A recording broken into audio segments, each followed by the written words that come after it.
శ్రీమాత్రే నమః. మామిడికాయల సీజన్ కదా ఇది. మామిడికాయ కొబ్బరికాయ పచ్చడి.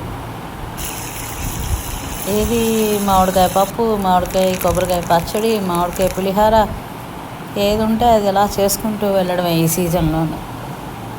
దాన్ని కట్ చేసి ఎండుమిరపకాయలే పోపు వేస్తాను, ఇంగు పోపు వేసి అందులోని బెల్లం ముక్క కొంచెం మంచిగా వేస్తాను. చింతపండు దీనికి అవసరం లేదు, ఎందుకంటే ఆల్రెడీ మామిడికాయ పుల్లగా ఉంటుంది, అది అందరికీ తెలిసిన విషయమే.